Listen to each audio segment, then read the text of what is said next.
¿Alguien puede apagar la luz de acá, por favor? Sí. Ya, vamos a ver un cortísimo video para no aburrirlo. ¿Ah? Ya. Puta, pero entonces que... Ya no. Hola, ¿cómo están? Hola. Quería saludarlo, digan hola. Hola. Parece que quedar a cargo de todo el asunto. Se dio la barba naranja, así que... Me imagino que eso significa algo, no sé qué significa. Espero que no empiece a quemar la iglesia en se crea para Bickernes ni gente divertida como yo. No, quería agradecerles por venir. Para nosotros como Escuela de Literatura es muy importante que estén acá. Y eso, entonces ahora Rami está muy desesperado por pasar un video, así que los dejo por Rami.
El banking, el banking.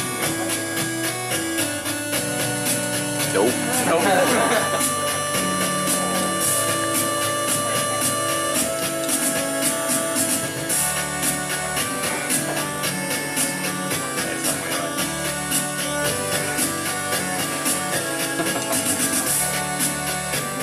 Mañana me acuerdo sobre ello, pero de lo que sí me acuerdo de la sensación que me dejó fue como que me voló la cabeza.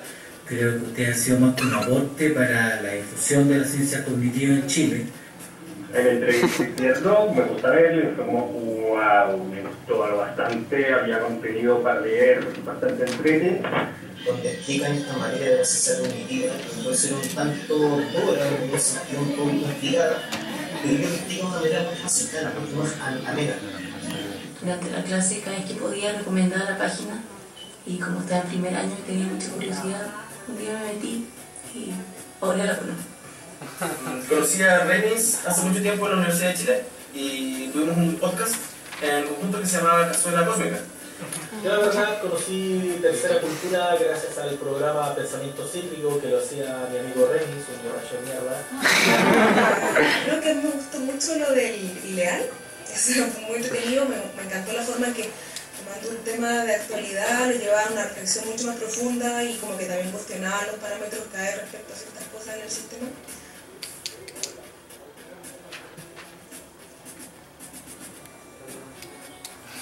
Y poder cachar que tus compadres tenían un montón de capítulos de podcast que voy a escuchar en la micro mientras me iba a la U y ir aprendiendo de camino a la universidad y quizás hasta más que en la universidad, porque en verdad en la universidad no te casi nada. Y de una manera que se ligaba con la cultura pop, eso me encantó, le daba un enfoque distinto y... Creo que ustedes son un tremendo aporte, tanto yo como Hugo sabemos y declaramos que ustedes son nuestra mayor inspiración para la creación del sitio Fans de los Geeks. No sé qué ha pasado si no me la encontramos en Tercera Cultura, pero lo que sí es que me influenciaron mucho para estudiar ciertos autores. Ricardo y Remy son bastante señaletos como autores y el podcast era la raja. Así que felicitarlos por el libro, que va a ser un exitazo, va a ser mejor que cualquier biografía de Camiloaga. Y me parece increíble. Felicitaciones, sé que fue harto trabajo, fue trabajo duro, me siento muy contenta de haber aportado con un granito de arena a la Tercera Cultura y nada, pues hoy día va a serlo súper...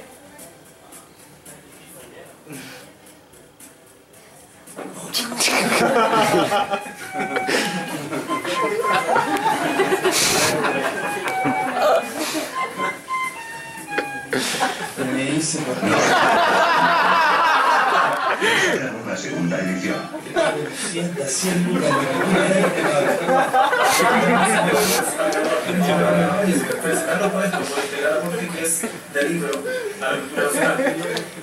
Solo me resta hacerle un abrazo a Ricardo Bruno Reyes en esta iniciativa.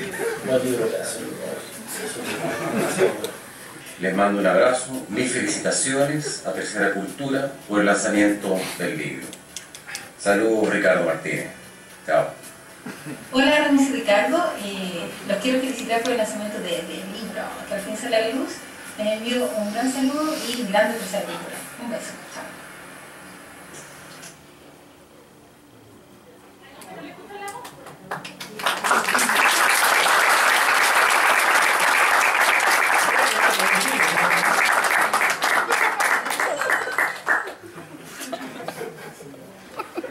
Luz.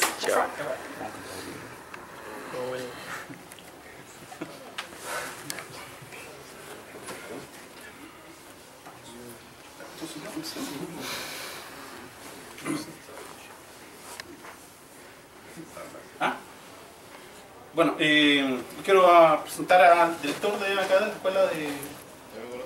Sí, bueno, ya te conozco. Bueno, los dejo con Álvaro Izama, novelista, académico y amigo personal de nosotros. O sea que me imagino que va a decir algo muy bonito sobre... No. Hola, ¿cómo están? Gracias por venir. Es la primera vez que veo este auditorio tan lleno de mucho tiempo. Y me tiene muy feliz que sea Ricardo con Ramiro que lo llenen. O sea, partiendo por eso, no sé qué hago acá,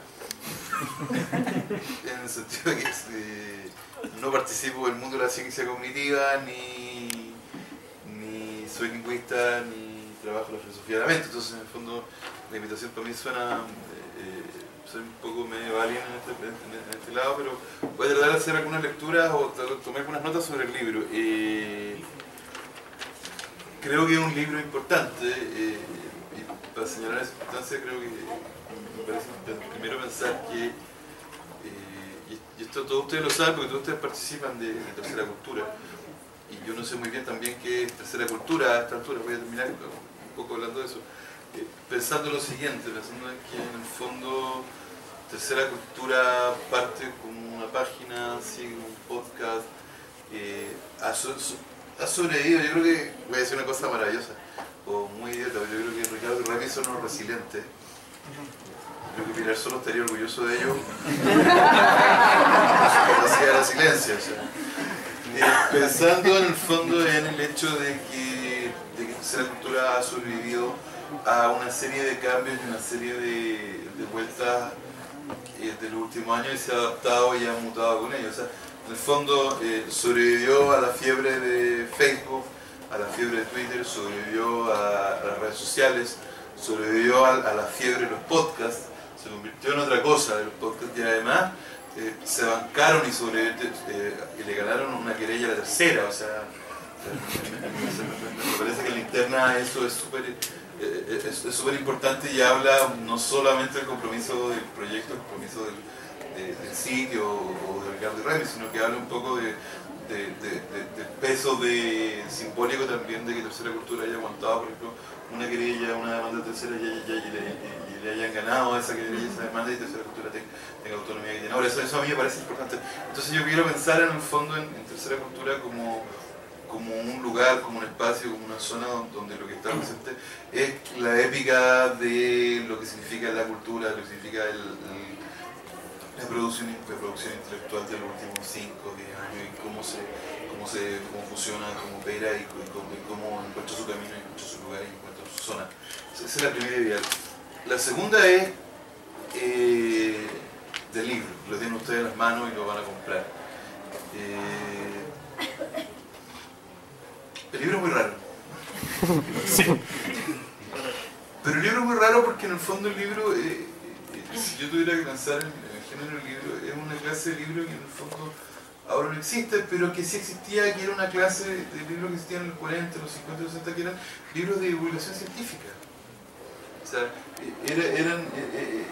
era algo donde estaban en etos de determinados intelectuales, determinados investigadores, determinados escritores, en el fondo, vivir ser capaces de habitar varios mundos a la vez, o sea, estar en la academia, estar en la universidad, estar produciendo investigación dura y por otro lado estar en el fondo dialogando y moviendo esa investigación dura a espacios un poco más abiertos que el campo cultural más bien público. Me parece que cuando yo pienso en el libro tengo que pensarlo justamente desde esa zona, desde una zona donde en el fondo el texto lo que hace y en esa lectura, porque en el fondo también, si ustedes lo tienen en las manos, van a darse cuenta que es un manual para la vida, una suerte de pequeño manual para la vida cotidiana. Es también un texto sobre la ciencia de lo cotidiano, sobre una ciencia cognitiva que no es una ciencia abstracta, sino una ciencia en el fondo aterrizada justamente a la lectura de la experiencia que puede tener el lector con ella. Ahí hay un gesto que me parece súper valiente y me parece súper importante de compartir, un gesto que yo podría llamar como inclusivo, en un mundo donde la ciencia, la literatura, la cultura no son inclusivos, son pequeños campos o pequeñas zonas minadas, lugares minados donde habitan élites que no comparten. Yo creo que cuando uno lee Tercera Cultura y cuando lee el libro, lo que hay justamente es ese gesto inclusivo que en el fondo define el modo en que el libro está diseñado y también define el modo en que el lenguaje del libro se despliega y define el modo en que el libro llega a los lectores. Eso me parece importante porque pensando en lo siguiente, pensando en el hecho de que el libro no existe dentro de un mundo editorial que no sea el mundo de la comunidad que en el fondo ha construido Tercera Cultura. O sea, me parece que a mí me parece importante el libro porque en el fondo me obliga mucho a replantearnos cuál es el lugar de los intelectuales, cuál es el lugar del intelectual público en el contexto del presente chileno. O sea, en el fondo hay todo un discurso sobre el lugar que el intelectual debe ocupar dentro de la plaza pública y del libro es un libro que sale, un texto que sale a ocupar ese lugar. ¿Y sale a ocuparlo dónde? En los espacios donde esa plaza pública se ha transformado, se ha mutado, ha encontrado sus referentes, que es fundamentalmente el espacio de las colectividades, de las comunidades, de las redes sociales. Me decía alguien recién que Facebook que arde con el lanzamiento. Yo creo que también este debe ser uno de los primeros momentos donde muchos de ustedes que son parte de esa comunidad se encuentran y se ven las caras. Salúdense. Todos los que son avatares y personas virtuales y que son personas que existen en el mundo pervertido, maravilloso de Facebook o Twitter, ahora son rostros de carne y hueso que se están encontrando aquí en este espacio, en este lugar. Y eso es algo que en el fondo Tercera Cultura y sobre todo del libro provocado. Lo que también a mí me hace avanzar no solamente en ese hecho, sino también en qué lugar ocupan los pensadores, qué lugar ocupan los intelectuales, qué ocupan los investigadores, en el fondo, cuando salen de sus laboratorios, salen de sus oficinas, salen de sus casas, de sus escritorios, de sus computadores y empiezan a habitar en esa plaza pública y empiezan a definirse a partir del espacio que quieren ocupar en esa plaza pública. Y del libro es un libro que en el fondo nos obliga a pensar y a redefinir qué es esa plaza pública y cómo operamos en ella. Lo que nos trae una última idea que me parece como para terminar, como pasar a terminar, que es la siguiente. En el contexto del presente, y muchos de ustedes son profesores de universidad o son investigadores, o han sido becados por CONICYT o han publicado en ICI, en Cielo, son sitios intelectuales. En ese mundo es un mundo hecho de alambre de púas, y esos alambre de púas donde nadie ingresa se llaman papers. Y son los papers que en el fondo están construidos en el fondo desde una lógica que está sectorizada, que es absolutamente está regida por reglas en el fondo que no son inclusivas, ni son colaborativas, que existen en un mundo donde en la universidad y en la academia existe una suerte de teoría de la evolución feroz donde los dinosaurios más chicos se comen a los más grandes. Ya hay además un régimen de producción académica donde en el fondo la cultura del paper no permite abordar muchas veces obras de cierta envergadura. O sea, lo que tenemos muchas veces más que investigadores, más que pensadores, más que filósofos, psicólogos, lingüistas, profesores de literatura, lo que sea, tenemos productores de papers. Tenemos productores de papers domesticados para producir papers, producir artículos easy, artículos cielo, que en el fondo definen el que hacer en la universidad y definen el lugar público que esos intelectuales, que esos profesores ocupan dentro del espacio público a partir justamente de sus papers. Yo he visto, y eso tiene dos resultados, o tiene dos saltos. Uno que yo he visto grandemente en mi generación, que no voy a decir el nombre, perderse en el abismo del paper, volverse productores de Easy, volverse productores de Cielo, volverse ratas corriendo la carrera en el laberinto así para llegar a una salida experimental. Y ve en el fondo, y es lo que nos importa acá, eso ha lastrado, y yo lo discutí con Ricardo almorzando ayer, y no sé si Ricardo sigue de acuerdo, la imposibilidad de que en el fondo haya una o dos generaciones de intelectuales chilenos académicos que hayan producido obras de envergadura.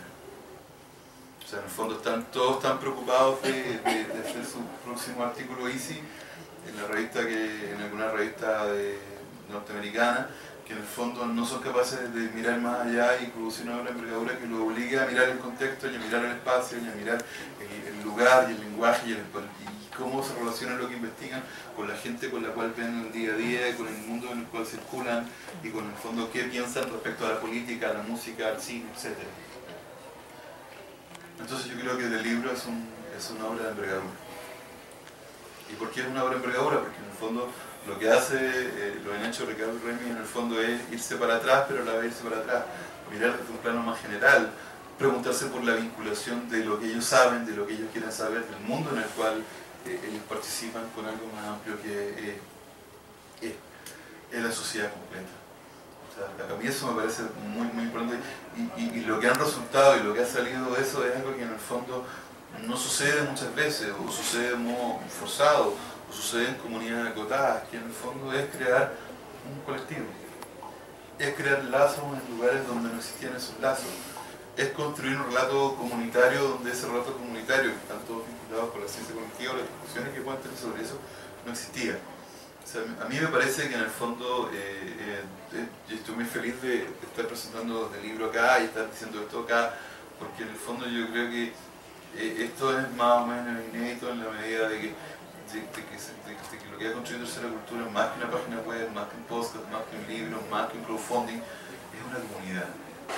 En un país donde en el fondo esas comunidades en el fondo son precarias y no tienen lugar donde encontrarse y están un poco a la deriva, que estemos todos acá celebrando esto me parece totalmente relevante, porque es una comunidad que en el fondo funciona con otros lazos y está obligada a redefinirse bajo otros términos que eran los términos de la academia, los términos de la universidad, los términos del posgrado, los términos de la disciplina.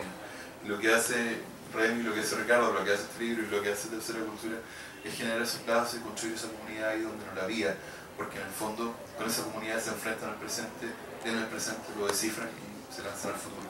Eso quería decir. Muchas gracias.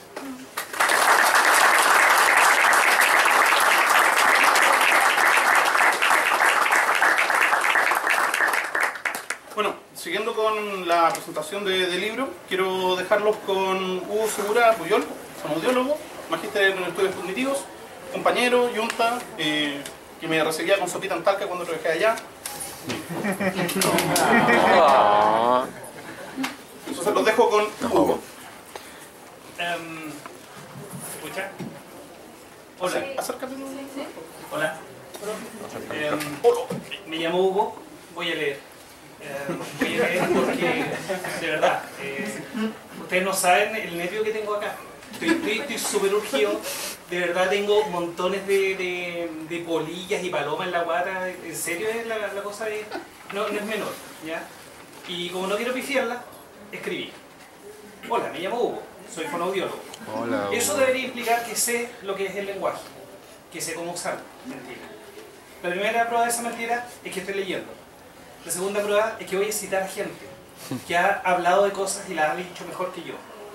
Pero Borges decía que el lenguaje es un sistema de citas, ¿no? Escribí esto, lo borré, dije voy a improvisar. Para alguien que hace clase debería ser fácil, ¿verdad? No. Pensé en qué decir, pensé en cómo decirlo, volví a escribir porque en algo tan re importante como esto, no puedo cagarla. Tengo la fortuna de conocer a Remy y Ricardo desde nuestra clase de magíster en estudios cognitivos en la Chile, por allá por el 2003. Se me cayó el carnet. Este parcito no tardó mucho en enganchar y engancharse con temas, lo ñoños, es decir, todo mi gusto. Hablábamos de lenguaje, de memoria, cognición, de videojuegos. Digan lo que quieran, pero tengo súper claro que en esos cigarros de los recreos se fue gestando este libro. La fonoaudiología es una interdisciplina, por lo tanto tiene mucha vinculación con la ciencia cognitiva. Por lo tanto, muchos de estos temas, muchos de los temas del libro son familiares para mí. A esto habría que sumar que muchos de los temas, como los procesos cognitivos, la psicolingüística, el discurso, la inteligencia artificial, fueron temas que tuvimos como clase en el magíster. Así que puedo hablar con relativa confianza del libro. Es mentira, igual estoy nervioso. Me pasa algo extraño, una disonancia cognitiva con este pan. Los admiro profundamente, pero les pegaría un potete en el poto por ser tan bacanes. Los capítulos del libro son súper profundos, pero también son profundamente user-friendly. Son amables. Eso para alguien que ha leído algunos de los ladrillos que tuvimos que leer, créanme que se agradece. Hasta el día de hoy odio a Pinker, con un artículo de mierda que fue un parto exponer. Leer a Bestel o a la Bárbara von Eckart fueron otros autores más difíciles de tragar que Galleta de la Junji sin agua, cocer y faringitis. Pero claro, llegan el par de amigos y se despachan todo un pedazo de teoría filosófica en 3 páginas. Y tirando la talla a los tecas. Se pasean por las metáforas conceptuales con toda soltura. Citan a Chomsky con desparpajo. ¿Cómo no odiarlo? Y no contentos con eso, se pasan de la filosofía a la ciencia, al sabor del umami, o de la serotonina a la evolución del lenguaje cagados de la risa. De la ontogenia a la filogenia como si estuvieran recitando la tabla del 2. ¿Cómo no encontrarlo apestoso? Harlan Ellison, en la introducción del arco argumental Estación de Nieblas, de uno de los mejores cómics del mundo mundial, que se llama Sandman, dijo que la excelencia tiene la capacidad de ponernos nerviosos, tal como estaba yo, tal como estoy yo, nervioso como estoy. La excelencia no le rinde cuentas a nadie, ni le debe tributo a nadie, ni agacha la cabeza ante ningún régimen. Justo lo que hicieron este par de huevones al editar su propio libro. Pero justo cuando más puteadas me dan ganas de echarles, la pienso una segunda vez y me doy cuenta de lo que hicieron. Dedicaron una cantidad de tiempo enorme y de esfuerzo para divulgar la tercera cultura. Primero en un blog, luego el podcast, el webcast y ahora esto. Y lo dejaron a la altura de uno iniciado. Usaron palabras amables y lo explicaron con claridad. Consiguieron que la gente los apañara en la locura de publicar un libro. ¿Cómo no quererlo? Gracias.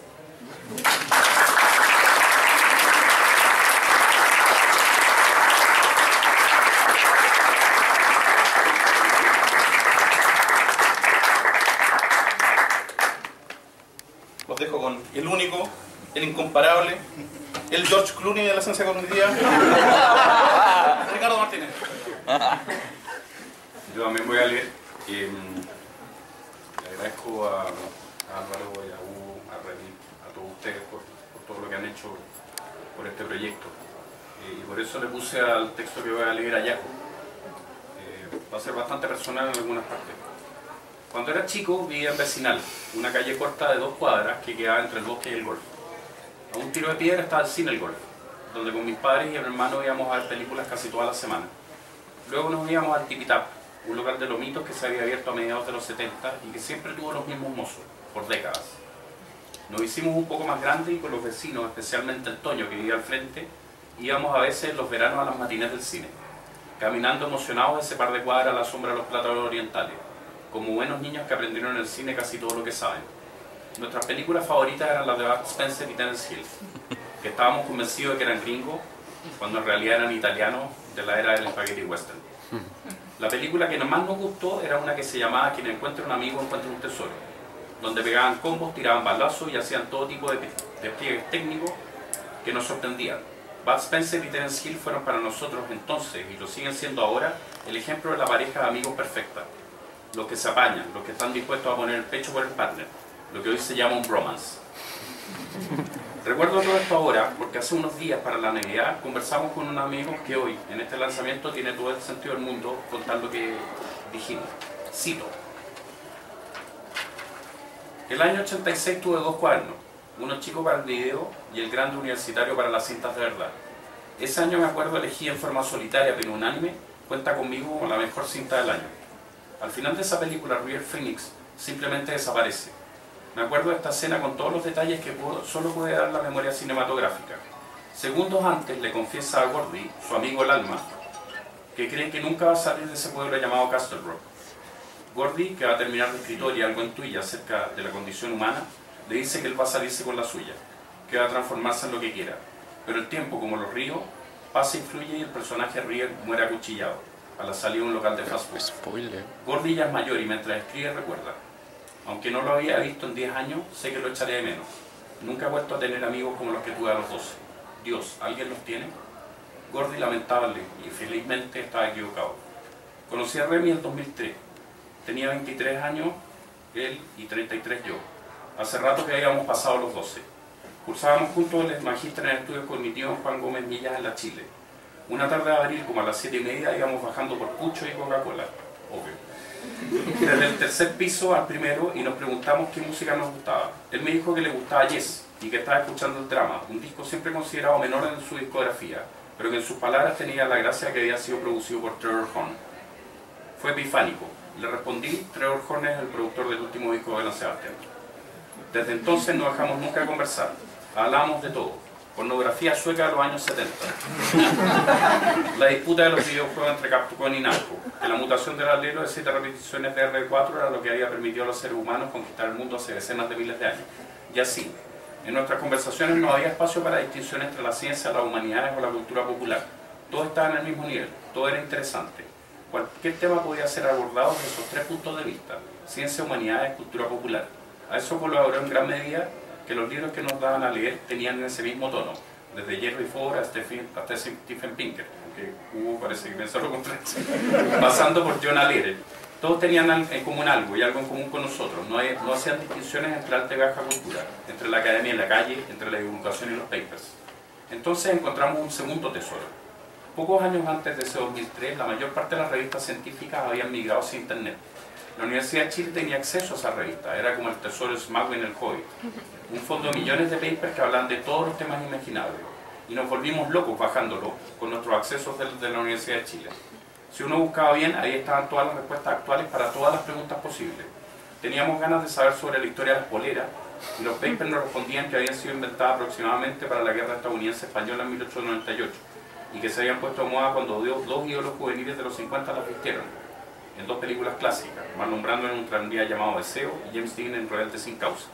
Teníamos ganas de entender qué era lo que hacía que el ketchup fuera tan rico, y entonces encontrábamos la información sobre el quinto sabor, el umami, y sobre el glutamato monosódico. Era realmente como el Bigly Barrel del conocimiento. Pero tenía un pero. Las personas de a pie no podían acceder a estas maravillas. Solo como antecedente, la base de datos de paper científico más voluminosa, 12 millones de artículos, el Sevier, requería que las instituciones que tenían acceso o que querían tener acceso pagaran $1 millón al año por dicho acceso. Y nadie que estuviera fuera de esa universidad podía ingresar, o le cobraban una millonada por cada revista. Con Remy entonces tuvimos la idea de tercera cultura, con la intención de que este conocimiento debía ser divulgado. Había que compartir ese tesoro que habíamos encontrado. El resto de la historia, ustedes amigas y amigos que nos acompañan hoy ya la conocen bien. Decidimos escribir el libro como una manera de compilar de manera más o menos sistemática todo lo que aprendimos en la década que transcurrió desde aquel feliz hallazgo. Al igual que Bud Spencer y Terence Hill, encontramos un tesoro muy valioso, no en joyas como ellos, sino que en conocimiento.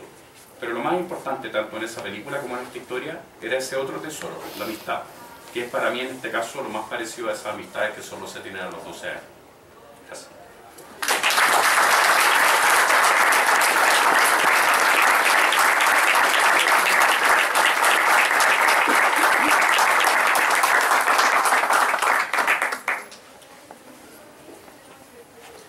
Ahora Remy va a leer. Bueno, yo también traje un texto escrito porque Ricardo me mandó el suyo y yo dije, bueno, me vaya a hacer llorar, bueno, me va a dejar en vergüenza, no sé qué crees para decir después de eso. Pero bueno, escribí una cosita poca realmente. El texto este se llama Shoganai. Muchas culturas tienen expresiones coloquiales para referirse a la aceptación de un estado de cosas. En Chile típicamente decimos, es lo que hay. Los franceses dicen, c'est la vie. Los gringos dicen shit happens, la mierda pasa. ¿Ya? Los japoneses tienen una palabra para expresar este sentimiento, la palabra shoganai. Pero a diferencia de otras, shoganai quiere decir no pude hacer nada al respecto. Como dicen los psicólogos, el locus de control interno de ellos está tan, valga la redundancia, internalizado que se les cuela en el lenguaje. Esa fue la primera palabra que se me vino a la mente al escribir esto, shoganai. Tercera Cultura, como proyecto y de libro, cuyo lanzamiento nos reúne hoy, tienen algo de shoganai, algo de inevitabilidad. Que publicáramos este libro de forma independiente, sin editoriales de por medio, es algo que sencillamente no podría haber sido de otra forma. Como bien lo relató Ricardo, coincidimos en el año 2003 en el Magíster de Estudios Cognitivos, que ese año se impartía por primera vez en mi vieja facultad, Filosofía y Humanidades de la Chile, o como suele decirle, la facultad donde tanto se sufre. El que formáramos parte de la primera generación, junto con Hugo y otros compañeros, no es un dato menor. Tuvimos la fortuna de formarnos en nuestras respectivas disciplinas de origen, lingüística en el caso de Ricardo, fonoaudiología en el caso mío y filosofía en el caso mío, y otras disciplinas de las que conocíamos muy poco, de la mano de especialistas en cada una. Psicología cognitiva, filosofía de la mente, lingüística, neurociencia, inteligencia artificial, antropología cognitiva. El caso es que, si bien cada uno de esos profesores era un experto consumado en cada una de sus áreas, ninguno poseía la formación ni la vocación interdisciplinaria. Hacer la síntesis y empezar a pensar la mente humana desde las 6 disciplinas y no solo desde uno o dos de ellas, era una pega que tuvimos que aprender a hacer nosotros, como generación. Una anécdota que me contó Ricardo hace algunos días me quedó dando vueltas. Me dijo que después de exponer en un examen del doctorado que está cursando ahora, le pusieron un 7, pero los profes lo retaron porque le dijeron que era demasiado generalista. Es decir, que en vez de enfocarse y profundizar ad nauseam en el tema que le tocó exponer, empezó a tirar vínculos con otras teorías, con otras disciplinas y otros enfoques. La verdad es que se requiere algo de valentía y algo de demencia, en partes iguales, para ir exactamente en contra de la corriente, en contra de lo que las carreras académicas supuestamente tienen que ser en Chile. En vez de ser el proverbial experto que tiene un solo martillo teórico y que ve la realidad como estando compuesta exclusivamente de clavos, decidimos que lo nuestro era ser maestros chasquillas, algo más parecido a MacGyver, el tratar de ser expertos en todo y en nada al mismo tiempo. A Ricardo y a mí se nos dio esto de la tercera cultura de forma más o menos natural. Como creo que ha quedado claro a lo largo de estos años, ambos tenemos intereses patológicamente diversos. Seguimos al pie de la letra ese legendario aforismo del latino Publio Terencio: homo sum humani nihil a me alienum puto. Eso significa humano soy, nada humano me es ajeno. No tiene nada que ver. Entenderlo todo como un fenómeno natural, pero no desde el viejo naturalismo reduccionista, reduciéndolo todo a mecanismos estáticos e inmutables, sino que entendiendo que la realidad misma está repleta de capas de significado superpuestas entre sí, capas a las que en algunos casos tenemos acceso privilegiado, en otras estamos recién empezando a desentrañarlas y otras que quizás nunca se nos revelan. Entenderlo todo como un fenómeno natural parte por tratar de entender cuál es nuestro lugar dentro de este orden de cosas y entendernos a nosotros mismos como un fenómeno natural más. Otro dato que podría explicar este cuento es la masificación de Internet. Realmente no recuerdo cómo cresta es que en los 80s y en los 90s podíamos vivir con tan poca información disponible comparado con la que tenemos hoy. Nuestra curiosidad natural de niño, de cada joven, simplemente estalló en todas direcciones cuando nos sentamos por primera vez a clicar links. Empezamos leyendo sobre el idealismo alemán y siempre terminamos de madrugada con más de 40 pestañas abiertas. Es algo que a muchos nos pasa y nos sigue pasando. Pero la curiosidad, la diversidad de intereses y el desencanto con la forma de hacer las cosas en la academia y el contexto tecnológico no basta para explicar de dónde salió Tercera Cultura. Hay algo de bromance, definitivamente. Pero creo que falta un catalizador en esta fórmula, un fenómeno que se ha venido gestando en la última década. Simplemente los nerds heredaron la Tierra. No estoy diciendo que los futbolistas y las modelos, estos machos alfa y hembras alfa de la sociedad actual, estén en retirada. Simplemente pasó que la cancha de la cultura popular se agrandó y ahora el ser abiertamente ñoño ya no es un estigma. Ser geek, ser nerd, por alguna razón se volvió cool. El auge de las tecnologías de comunicación por fin permitió darle un espacio a los que tienen algo que decir, a diferencia de muchos de los que salen en la tele. Y ese afán de comunicar, de compartir, es lo que yo creo que nos define. Fue en un espasmo de cognición ese año 2009 en que nos dimos cuenta que, si las ciencias cognitivas no tenían un espacio claro en Chile, teníamos que empezar a crearlo, o por lo menos armarle una pequeña vitrina. El podcast y el blog estuvieron siempre regidos por la ética de la autogestión. Como bien señalaba Álvaro meses atrás, ¿cómo era? ¿Punkies académicos? Sí. Y de a poco nos están empezando a dar la razón. En los últimos años, las universidades han empezado a fortalecer sus áreas de formación general y de extensión. A veces no por razones altruistas, sino que para subir los rankings, pero aún así es bueno que suceda.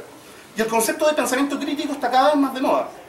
Todavía nos confunden con el diario La Tercera en Twitter, pero confío que eventualmente Tercera Cultura en Chile ya no va a ser el blog de divulgación o el libro, sino que va a ser simplemente una forma más abierta de ver las cosas, más diversa, más amplia.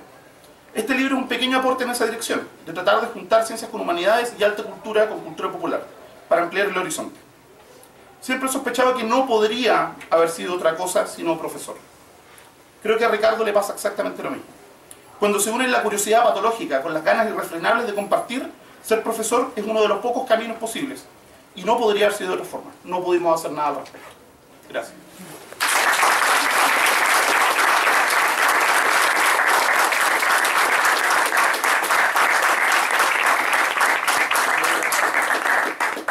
Bueno, le agradecemos la presencia. Las personas que vienen a buscar del libro por los aportes del crowdfunding, hay unas mesas que tienen bien individualizados los compadres Moncho, los Ned Flanders, etc. Ahí dan simplemente el nombre o el mail y se van a anotar y se les va a entregar todo el swag que tenemos. También los invitamos, por supuesto, al Terremoto de Honor que sigue sirviéndose afuera y le agradecemos mucho que nos hayan acompañado. Seguimos afuera. Gracias.